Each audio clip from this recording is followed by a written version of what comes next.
Current ഇല്ലാത്ത ദിവസം ഒരു കേക്ക് ഡെലിവറി ചെയ്തതും ഡിസൈൻ ചെയ്തതും ഞാൻ പറഞ്ഞില്ലേ, അതിലുള്ള കസ്റ്റമറുടെ കാര്യം ഞാൻ പറഞ്ഞിരുന്നു അടുത്ത വീഡിയോയിൽ പറയാമെന്ന്. അങ്ങനെ ഒരു കസ്റ്റമറിനെ കുറിച്ചാണ് കേട്ടോ പറയാനുള്ളത്. കാരണം നമുക്ക് കേക്ക് ഡെലിവറി ചെയ്തിട്ട് വരുന്ന സമയത്തുള്ള കുറച്ച് കാര്യങ്ങളാണ്.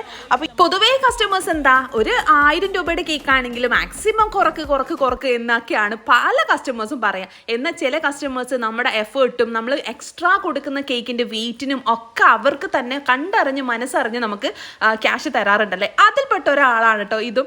കഴിഞ്ഞ ഒരു കേക്കിന് ചെറിയൊരു എമൗണ്ട് ഞാൻ വിട്ടുപോയിട്ടുണ്ടായിരുന്നു. ആ എമൗണ്ട് എന്നെ ഓർമ്മപ്പെടുത്തി എനിക്ക് തരുകയും ചെയ്തു. എക്സ്ട്രാ ക്യാഷും അവർ നമ്മൾ പറഞ്ഞതിനേക്കാളും കൂടുതലാക്കി തന്നിട്ടാണ് നമ്മൾ ഈ ഒരു കസ്റ്റമർ നമ്മളെ വിട്ടിട്ടുണ്ടായിരുന്നു കേട്ടോ. അപ്പോൾ നല്ല കറണ്ട് ഇല്ലാതെ ഫുൾ മഴയായതുകൊണ്ട് നമുക്ക് കൊണ്ടുപോകാനുള്ള നല്ല ബുദ്ധിമുട്ടും കാര്യങ്ങളൊക്കെ വന്നപ്പോൾ ഓട്ടോയിൽ പിടിച്ചിട്ടെങ്കിലും എങ്ങനെയായാലും നിങ്ങൾ എത്തിച്ചേരണം, അത്രയും നിങ്ങളുടെ കേക്ക് തന്നെ വേണം എന്ന് പറഞ്ഞ ഒരു കസ്റ്റമർ ആയിരുന്നു കേട്ടോ. അപ്പം നല്ല സാറ്റിസ്ഫൈഡ് ആയിട്ടോ കസ്റ്റമറും ഞാനും. Like and follow.